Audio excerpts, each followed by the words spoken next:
We can move on, Pete, and we'll be talking about Manchester City. Now, can you give us the latest news, please, on their current lawsuit against the Premier League and an update on that and how that case is potentially going?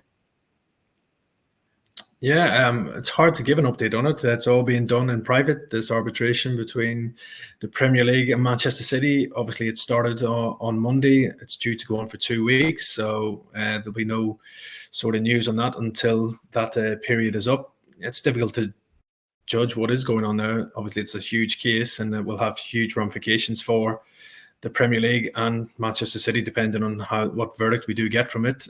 So yeah, we'll be waiting for just over another week or so to see what is the outcome of that arbitration here in between Manchester City and the Premier League. Obviously, they've maybe had a bit of support from Aston Villa in recent days with them claiming that they might also make legal claims against the Premier League over the PSR, FFP regulations as well. So it's a real interesting time right now, but it's hard to judge what the verdict is. Nobody's involved in it. It's all been kept very quiet right now as well. So how long is a piece of string? It's hard to say what the actual verdict will be in that one. But yeah, it's going to have huge ramifications for the game going forward when we do find out what side the arbitration goes on, whether it's the Premier League's or Manchester City's. But Pete, given that they sort of went for the trial, surely we'd be expecting City to win the case potentially. They've gone ahead with this. Is that, do you think, the feeling amongst City fans potentially and that general sense with that fan base? Well, I'm sure the Manchester City fan base, they'll be backing their club, obviously. Obviously, I think there's some sections of the City fan base probably not happy with what Manchester City have done and taking on the Premier League and everything else. But it's just not a good look for the Premier League, which sort of sees itself as the best league in the world, the most commercial league in the world. They don't need their members fighting amongst each other, really. So I think for Manchester City, obviously they've had success in the past legally when they overturned their Champions League ban with UEFA. They've got a team of lawyers which are as good as the team on the pitch as well, with their own lots of finances that they can go out there and have the best lawyers as well. So yeah, I'm sure they wouldn't have taken this case on without feeling that they could potentially win it as well. But the Premier League on the other side are pretty confident that they'll win this one as well. So yeah, it's very much up in the air. And as I said, I think we're all waiting with bated breath to see what the outcome of it is. Connor, from your perspective, do you feel that this ongoing saga with this lawsuit will impact City's 115 alleged charges? And we know that trial's going on in November. How could that potentially play out into that next case? I think it's like Pete said, it's quite quiet. So you kind of don't really know what's going on with it. It's really hard to say. I do feel like they, like from like a fan's perspective, like they have like just thrown like we've got nothing else. We've got nothing else that we need to do this. Like Pete mentioned, like they got away with it, like which they did get away with it in like with the UEFA stuff back in like 2014, whatever it was, because it was all. I think it was like out of date, or I can't remember the word. I can't remember off the top of my head, but like it was all out of date basically. So it just got like pushed to the side. I think nothing came of it basically. I don't think that's the case with the Premier League stuff. So I think they know they're backed into a corner with the whole 115 charges thing. Now, I do think the Premier League have been pretty. I don't know why it's taking this long.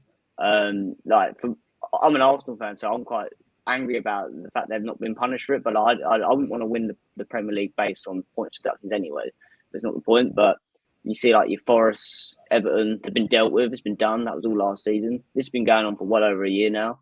And they're pulling up this thing. Oh, we broke your rules, so we're just going to attack your entire rule book, just to carry it on even further, because they know they've clearly done something wrong, because they wouldn't have gone this far into it.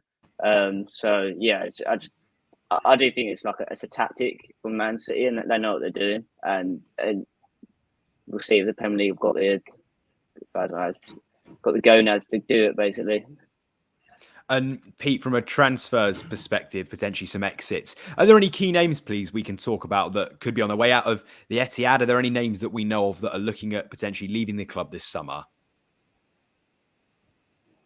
Yeah, every transfer window we have speculation about Bernardo Silva, whether he could leave the Etihad for a new challenge. Again, I think that's going to resurface again this summer. Obviously, Silva right now is away with Portugal at the Euros. That will be his main focus. But yeah, there is interest from Paris Saint-Germain. Barcelona are long-term admirers of the the midfielder as well, but whether they could afford a deal for Silva or not is debatable. I think Pep Guardiola would love Bernardo Silva to stay at the club as well, so it'll be interesting to see where he sees his future lying when he does return from the Euros with Portugal as well, because I'm sure there will be a lot of interest in him as well. Jack Grealish is going to be another interesting one to see what happens with him. Obviously, he's had the disappointing news of missing out in the England squad for the Euros. Also, he found himself very much in and out of that Man City starting 11 last season as well, after playing such a key role the season before when City won the treble. So maybe he might be thinking he needs to move on to be playing regular first-team football at this stage of his career as well. There's also been talk of interest in Julian Alvarez as well from Atletico Madrid. Even Chelsea have been mentioned, PSG, but I don't see there's any way that Manchester City would consider selling Julian Alvarez. He's a key man in that side as well. He stepped up really to the plate when De Bruyne was injured from a lot of last season as well, and a young player. So Pep Guardiola and City, I don't think would even entertain offers for him in that respect. And then I think for City's perspective, it's not like they need a lot of new signings in that squad. It's packed full of stars as well, but I'm sure they will be keeping an eye on the transfer window to see if there's anybody who can come in and improve that squad. That's not easy when you look at some of the players on their bench. We've got £100 million players sat on their bench as well. So I think City will be maybe looking to tie up some of their other stars on new contracts. We saw Ortega get a new contract earlier this month, so I'm sure those talks with the likes of Rodri and Phil Foden will probably step up after the Euros as well, and England will when they're away with England and Spain respectively. So they'll be looking to sort their futures out and keep hold of their best players. Pete, one other name that's been mentioned for this summer is João Cancelo. We know he was absolutely unbelievable in some of those seasons at Manchester City. What's the latest on his future, please? And are we expecting an exit from the Etihad as well for him?